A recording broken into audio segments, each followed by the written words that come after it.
It's a pleasure to have you join us on the program. I am Mr. Atiku. Our lawmakers in the Lagos State House of Assembly have passed a vote of confidence in the Speaker of the House, Mojisola Meranda, following rumors of her possible resignation. The motion affirming the members' trust in Meranda was moved by the lawmaker representing Oshodi Isolo Constituency 2, Oladipo Ajomale, during plenary at the Assembly Complex in Lagos on Monday, February 17, 2025, amid the leadership tussle between ousted Speaker Mudashiru Obasa and Meranda. During the session presided over by Meranda, the majority leader, Temitope Adewale, moved a motion to adjourn plenary indefinitely, which was unanimously approved by the House. The vote was cast despite the invasion of the Assembly earlier by the Department of State Services, DSS, and the Nigeria Police, sealing the offices of the Speaker, her deputy, and the Clerk of the House. Speaking during plenary, the lawmaker representing Alimosho Constituency 2, Kehinde Joseph, called for the Director General of the DSS to be summoned by the National Assembly to explain the action, insisting they must be held accountable. I hereby call that the DG of the DSS should be called upon to explain to the House the reasons behind the invasion of the Lagos State House of Assembly.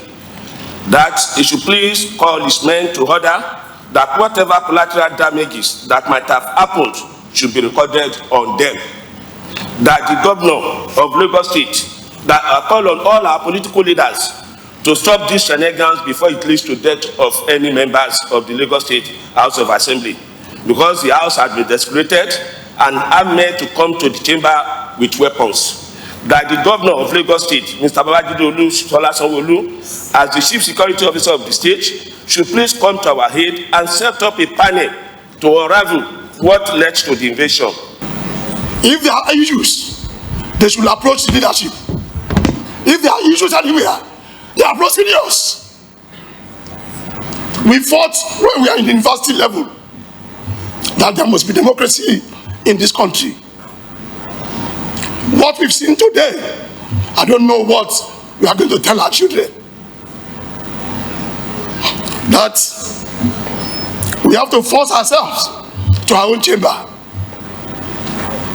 And I knew that all our elders, all our leaders that stood for democracy in this period will not be happy seeing what we saw today. This is not the first time they will remove a speaker. Doko Pelumi was removed in this house. Heaven does not fall. Honorable Joshua was removed. Heaven does not fall. Just of recent, it happened in Ogun State. Heaven does not fall. Why is our own? We have done it with truthfulness and sincerity. We have no reason to turn back. Madam Speaker, we are totally with you. You go nowhere. Nobody's removing you. Now, the vote of confidence by the Lagos State House of Assembly members is especially sensitive since Obasa was removed last month by over 2/3 of the Assembly members amid allegations of fraud. His removal was part of a significant political shift in the Assembly. Well, let's dive into discussions. Political affairs analyst Nelson Ekujumi joins us on the program from another part of Lagos. Thank you for joining us, Mr. Ekujumi. Now, what do you make of the invasion by the DSS and the Nigerian Police, of the Lagos Assembly, sealing the offices of the Speaker, her deputy, and the clerk? Well, thank you very much. Good day, viewers. The police and the DSS presence at the Lagos State House of Assembly was one that jolted a lot of Nigerians, including yours sincerely. And I took my time to piece together the information that was coming out from the hallowed chambers of the House of Assembly. And before you could say Jack Robinson, an information came out that the security presence, the heightened security presence, was necessitated as a result of the letter to the DSS by the acting clerk of the House of an alleged threat to the peace and tranquility as well as the business of the hallowed chambers. And in response to that, the DSS stormed the hallowed chambers as well as the police also joined them.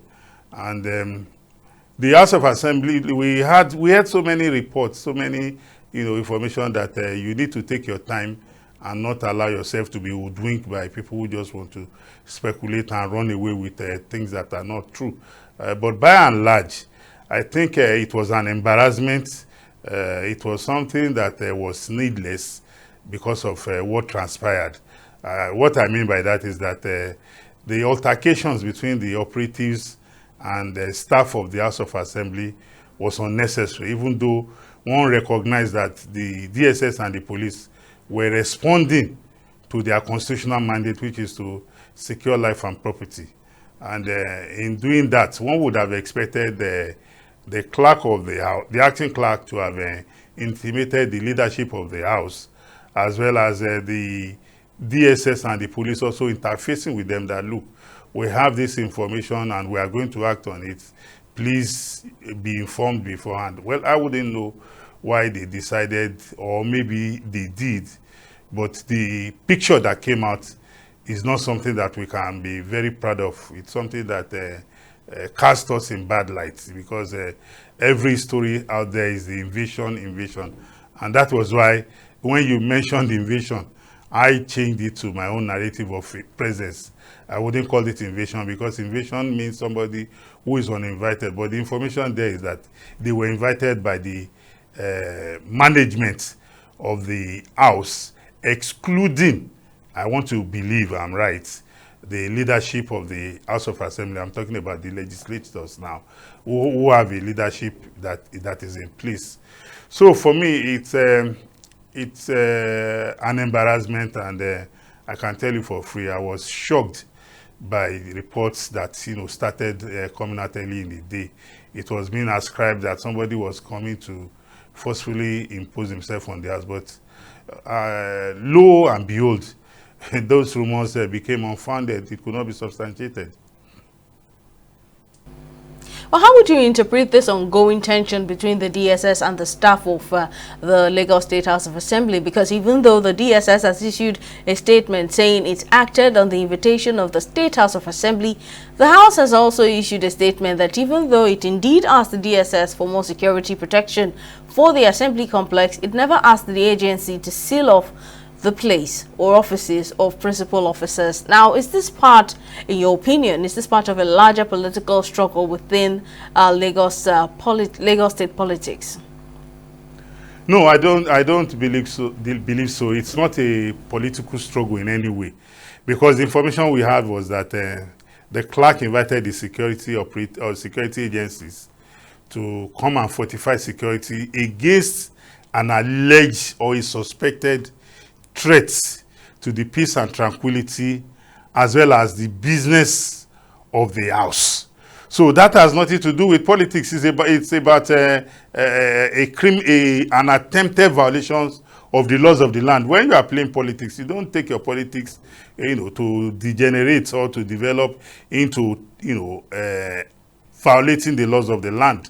So this has nothing to do with politics. So it's about security of life and property. And because, the Allo Chambers is people by legislators, as well as workers, and maybe some other visitors. And you can be rest assured that that House of Assembly is people by both members of the ruling party, which is the APC, as well as some opposition party, even though they are in the minority. I think there are two.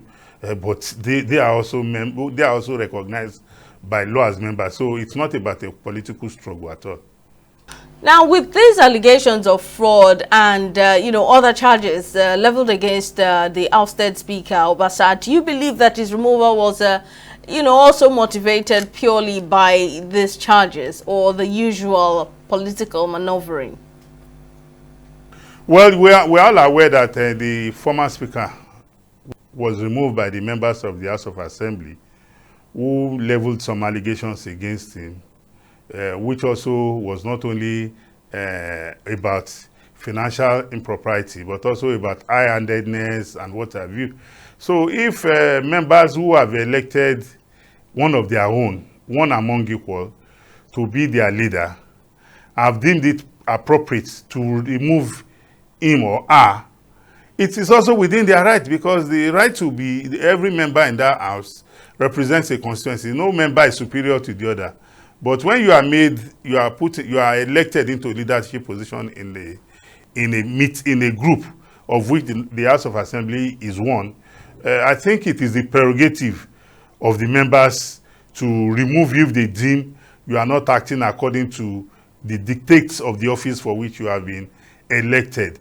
So whether the allegations about fraud stands, it is left for the members to do the needful by petitioning with evidence the facts surrounding the allegations they have made, and for us to await the investigation by the anti-corruption agencies as well as the security agencies to do their job and tell us what the findings will be, because the legislator do not have the constitutional mandate to investigate crime. If you have alleged that somebody has misappropriated funds, the House of Assembly cannot prosecute. The only authority under the laws of the Federal Republic of Nigeria that can prosecute for crime is the Nigerian police, except for crimes like terrorism, that the DSS is empowered under law to prosecute. Mr. Kujumi, our conversation will continue after this short break. Do stay with us. The program will continue shortly.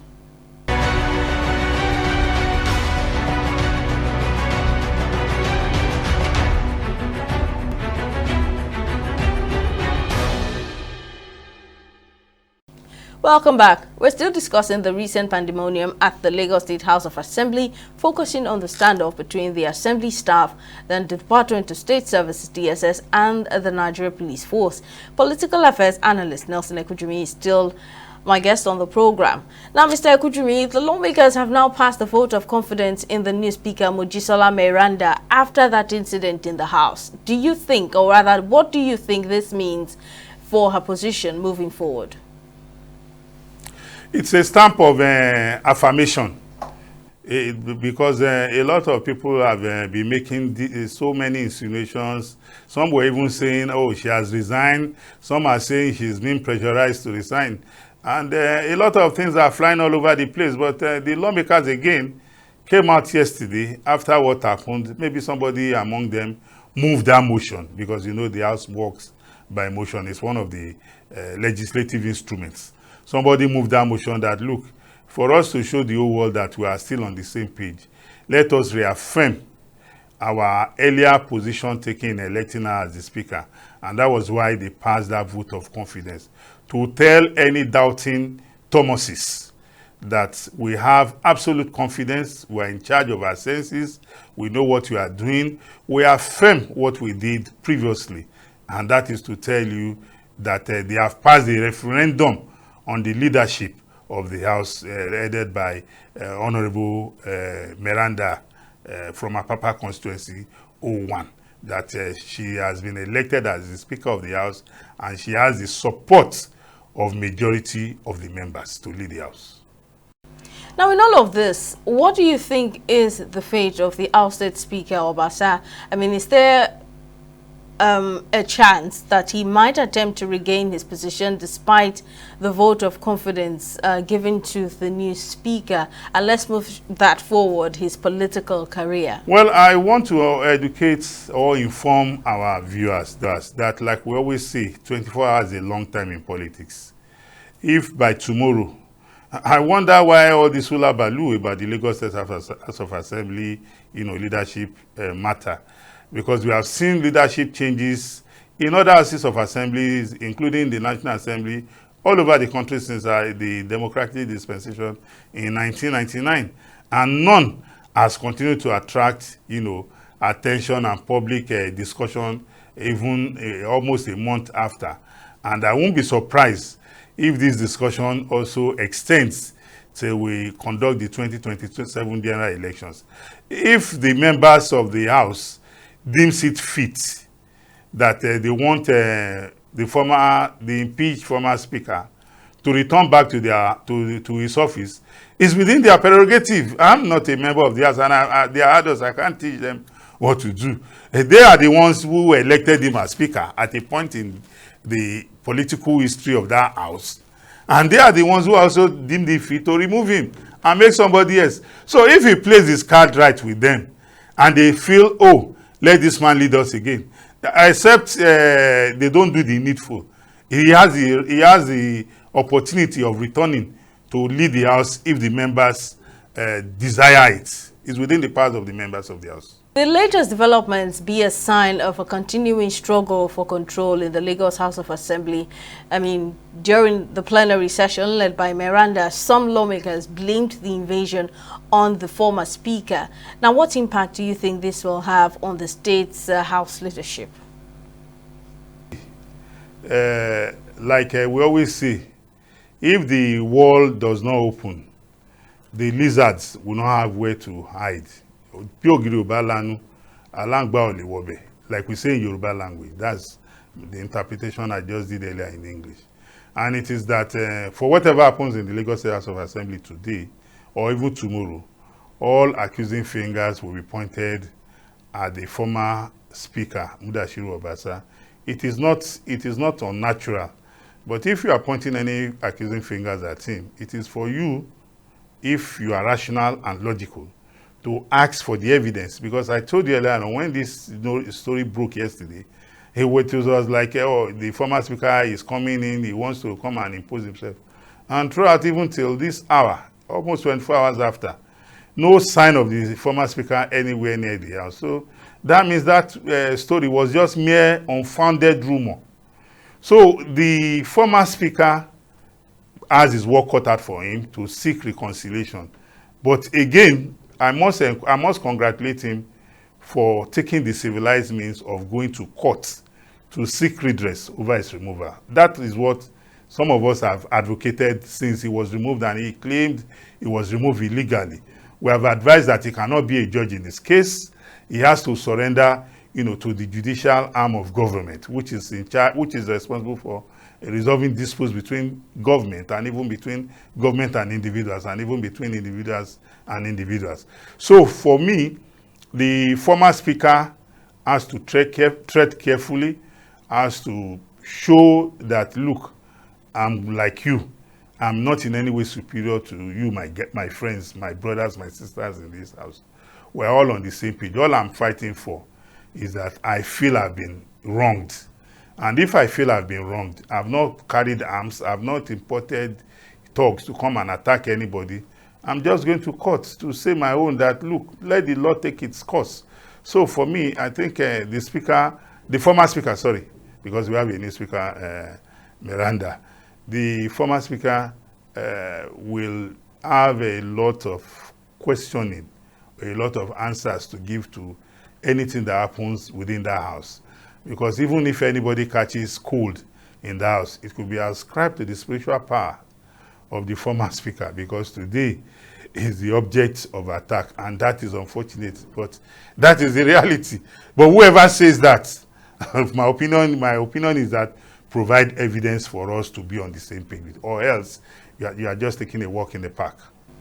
Finally, before I let you go, in your opinion, what steps do you think should be taken to ensure that the integrity of the legislative process in Lagos State is maintained, especially with considering this tension between the Assembly and security agencies?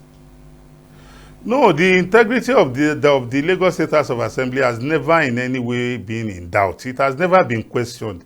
The Lagos State House of Assembly, out of the 36 state House of Assemblies in the Federal Republic of Nigeria, has always distinguished itself as an assembly of men of intellect, of women of timber and caliber. But it is not impossible, or it is not out of place for us to have disagreement once in a while. Even as we speak, with the scenario, with the incident that happened yesterday, the House of Assembly is being provided security by men of the Nigerian police.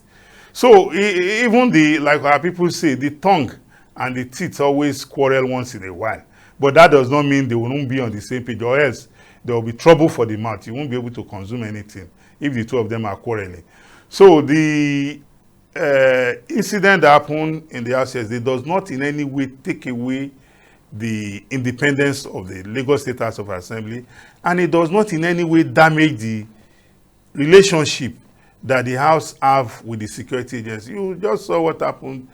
There was an alleged threat to the House, and the acting clerk invited the security agencies to come and beef up security. And if tomorrow there's another alleged threat to life and property, it is the same security agencies that the House will run to.